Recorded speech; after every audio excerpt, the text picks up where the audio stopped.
Islam.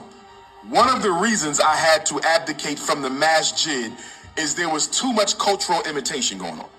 I'm not an Arab, and black people didn't leave the white man's Christianity to go to the Arab's Islam. Now, Muhammad ibn Abdullah was a blue, black, purple man, just like Jesus, son of Joseph and Mary. You understand? So we don't have to imitate Arabs. But when you don't know who you are, you automatically pick up somebody else's culture. And every religion was incubated in a culture. So Islam was incubated in Arab culture. Although the Arabs of that day were black men who evolved into pale and yellow, still we sucked up the culture more than the religion. And there's a hadith from the Prophet Muhammad who said, give them religion, don't take away their culture. Because he understood that my 23 years of being a prophet cannot compare to 200,000+ years of African culture. Yeah. Muhammad was only with you 23 years. Jesus was with you 3. So I'm going to throw out hundreds of thousands of years? Okay, so again, this is continuing from my last video that I wrote, that I made, but I'm also going to expand upon it on, the cultural relations that, I'm speaking from a standpoint of having family that actually, married Arabs, and I'm going to just go into that. And this video may ruffle a lot of feathers, especially in the East African community, and yeah, I'm just gonna do it. I have to do it, and the reason why I have to do it is because, I have been to a North African country, and, I went there on behalf of the shared cultural, the cultural values and, Islam, of course. And I will go back there, inshallah, during Ramadan. That's the plan, Everything is secured here. I set up a base here. The base was set up successfully, alhamdulillah. And it was only by Allah's success that it was able to be set up, So everything is good here. So now I can go to, North Africa and go back home too, as well as visit people. But I've never heard of that hadith, that he mentions.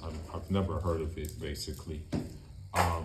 But, regards to that hadith, what I will say is that when it comes to, Islam, Islam didn't erase culture. It just filtered out the bad elements of culture. And I think I said that in the first video. So, if there was, for example, in the Prophet Muhammad's time, alayhi salatu wasalam, there was femicide. What did he do as a response to it? He gave them the complete opposite. He said, you have to value your daughters. He said, you have to value your women folk. So he did the opposite. He had secured that problem. But let's just say, for example, the Ethiopians, the Abyssinians, what they like to do is they like to do war dances and what have you. He simply filtered that and said, you can, you're allowed to do the war dances during festivities, during Eids and whatnot. And there's reports of them doing these war dances with drums and what have you in the mosque. Now, we have to keep in mind the mosque back then was not the buildings that we know of it as right now. We have to keep that in mind. So that's the first thing about the Prophet Muhammad, alayhi salatu salam, that we have to understand, And in terms of the Arabs being black back then, I wouldn't say that all of them were black, but you have descriptions describing them as pretty dark skinned in the original Arabic chronicles. A lot of the Arabs were described as being dark skinned. Now, the reason the thing is that they they were black, you know, phenotypically they were black, you know. Culturally they were Arabs, you know. So that's why they didn't really have a reason to really mention their color. Like, oh, I'm black, I'm black. They don't have a reason to mention their color because of the simple fact that, you know, this was not really important to them, because obviously they were around the same skin tone. And even if the ones were lighter Arab, you would just say that they were a wheat color, like wheat, like maybe your typical Latin color. Now, also, it must be said, we must say this too. We also must say that the Arabs, the Prophet Muhammad alayhi salatu salam, he was probably like the color of, he was not jet black as Umar described him, because Umar has the tendency of, blackening everything. And that's probably due to his nose candy habit. Now, I need to say something too, is that Umar, right, he pushes his Pan-Africanist card, right? But at the same time, and this is where the video is going to, ruffle some feathers. He pushes his Africanist card, this Pan-Africanist card, right? He pushes his hard. As a matter of fact, he said something to the effect, if I can find it. If I can find it, hold on, let me see if I can find it. Hold on. Let me see.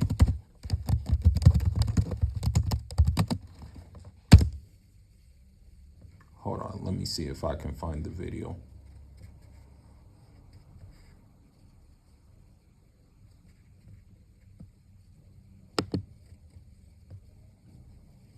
Here it is right here.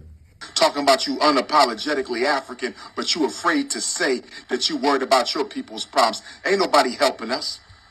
You got 27 million Africans in the country. Hold on. Hold on.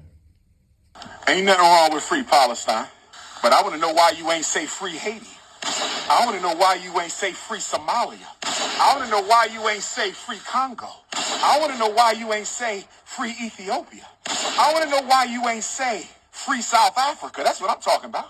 Ain't nothing wrong with saying free Palestine. So in this video, right, and he left out Sudan, by the way, which is a majority, you know, let's just say Afro-Arab country. You know, they're the majority of Sudanese are black skin. Yes, I've met Sudanese who are, you know, their ancestry goes back to maybe some lighter skinned ancestors. Yes, I've met them. But, you know, the majority of Sudanese I know are pretty dark skinned. But, you know, he says these things, right? He says, and this is where, again, people are going to get triggered. But this is based off of my personal experience. I'm only speaking from my personal experience. I'm not speaking from anybody else's personal experience. But this is just my personal experience. But he speaks about free Ethiopia and free Somalia, when those are the most anti-black people in the world, okay? And, you know, of course I can mention the J word. Of course I can mention the Adon word. Of course I can mention the Daniere word. I can mention all of these words, okay? And the reason why I'm saying this is because I'm going to segue into the point of Islam being a egalitarian, okay? Most of my family, be it if they're in Mali, be it if they're in Nigeria, be it if they're in Niger Republic, be it wherever they are in the Sahel or Senegambia, mind you, I have a big family. They are able, for example, I have one cousin, he married a Libyan woman. It was easier for him to marry the Libyan Arab woman than it would ever be for him to marry a Ethiopian or Somali woman. And the marriage would be more healthy with the Libyan woman because we share more commonalities with North Africans than we do East Africans. I'm gonna just be real, okay? And the reason that is that they are our neighbors to the north. East Africa is on the other side of the continent, okay? Niger borders Algeria. Mali borders Algeria. Libya borders Niger. Niger borders Nigeria. Chad borders Libya. So historically speaking, we have more in common with them than we will have with the people on the other side, in which Dr. Umar is trying to glaze. You know what I mean? And I'm just saying this, that you see more West African, North African marriages than you would see North African with East African marriages, or West African with East African marriages. You see it way more. The only exception is Sudanese, because you have a lot of West Africans who settled in Sudan during the time of colonialism. So basically, they became Arabized as well and integrated into the community, but they kept their own culture, they kept their own language. You can meet Sudanese who still speak Kanuri, still speak Hausa, still speak Fulfulde.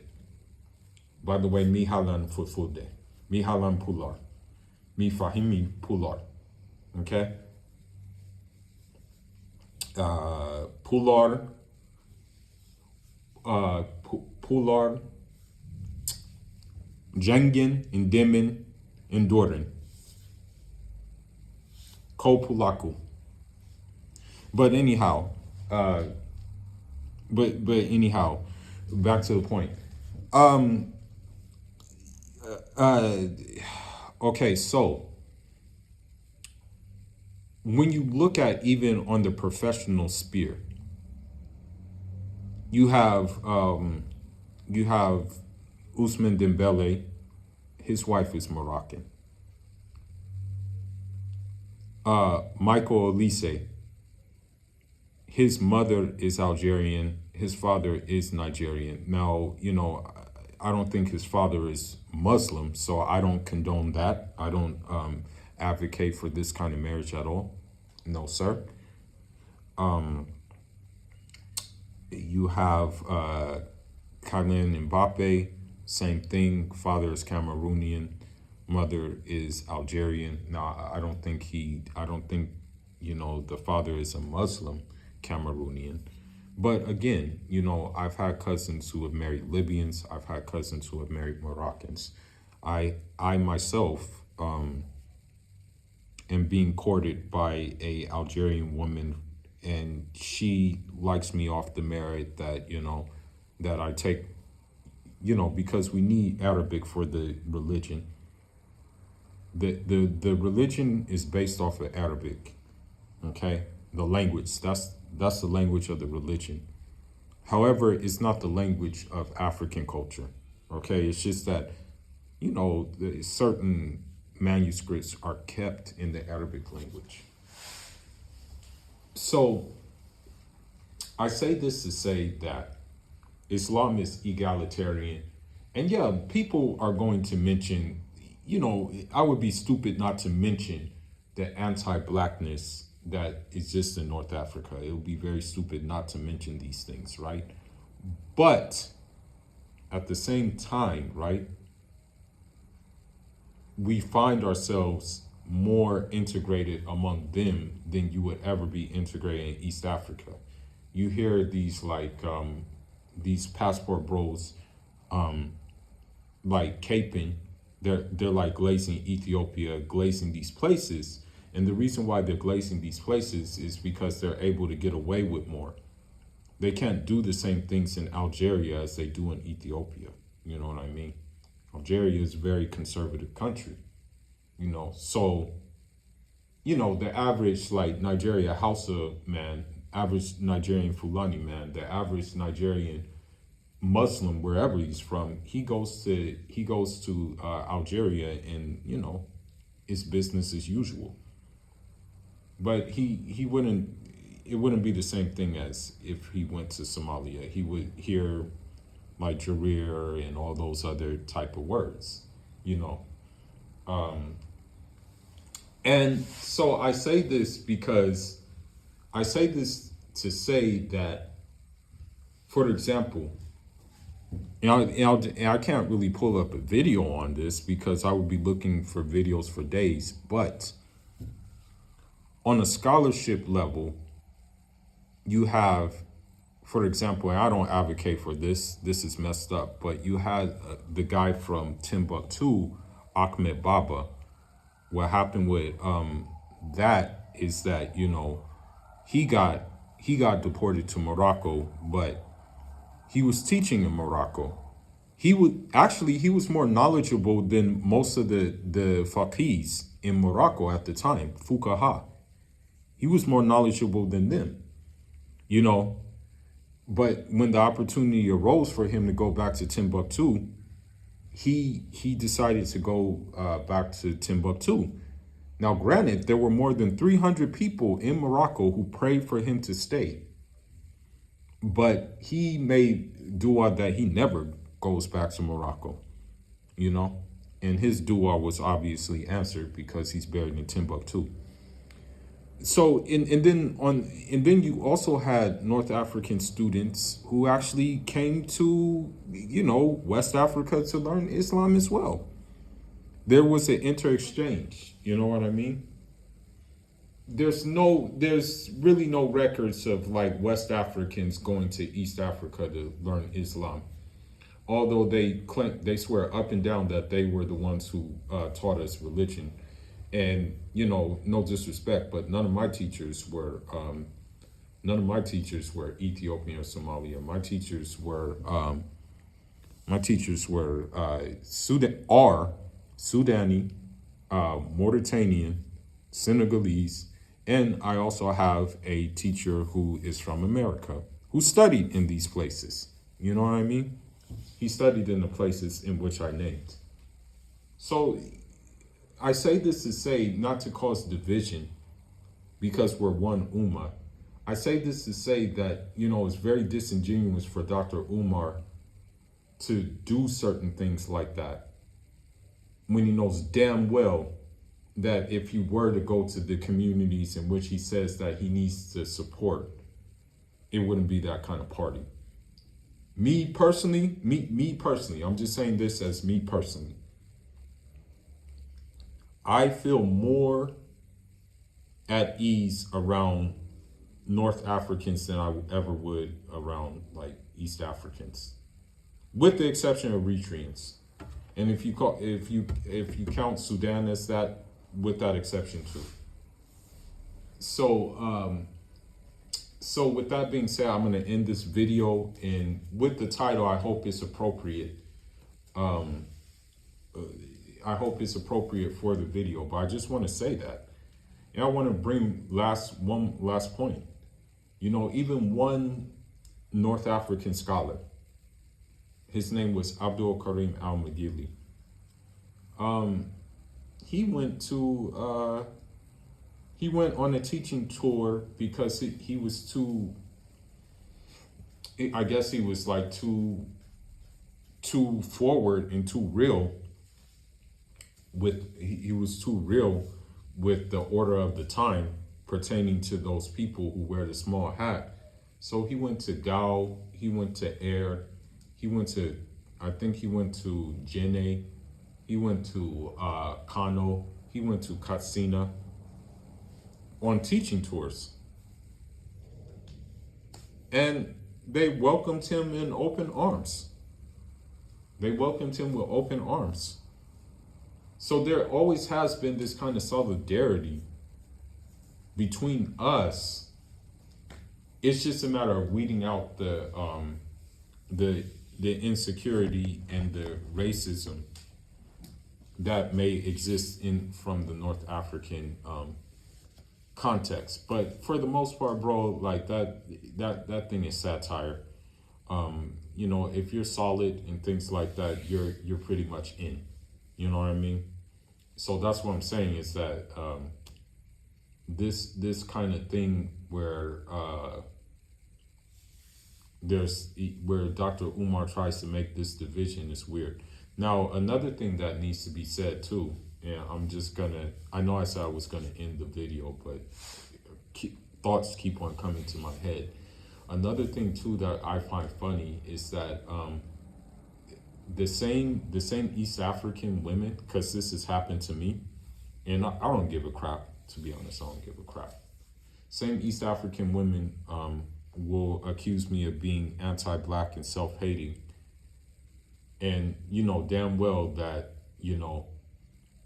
that your parents would be the most anti-black and self-hating people in the world if you were to bring home someone like myself. And I think what it is that me personally, I'm just not into them like that. I'm just not into them. I'm into the reasons why I'm into what I'm into is because we share a common cultural affinity with one another, and also we share like the same, I guess, methodology of Islam for the most part with one another. And although Islam is egalitarian and does not erase culture, it's just that they have a very, I hate to say it, but they have a very tribalistic, aggressive culture, that I don't want anything to do with, I mean, I admit that Fulanis, we sometimes take that crap too far. But for the average Fulani, he ain't on that kind of time. But the average Ethiopian or Somali is on that type of time, most of the time. But anyhow, that's just what I wanted to say about this whole issue. Me, I still again will, I still will go to Algeria. You know what I mean? Like not like nothing is like nothing is putting in something to me for me to want to go to a place like Somalia or Ethiopia versus me wanting to go to Algeria. You know what I mean? So that's all I wanted to say about this whole thing. But anyhow, leave your thoughts, leave your comments. Fula signing out. Enjoy.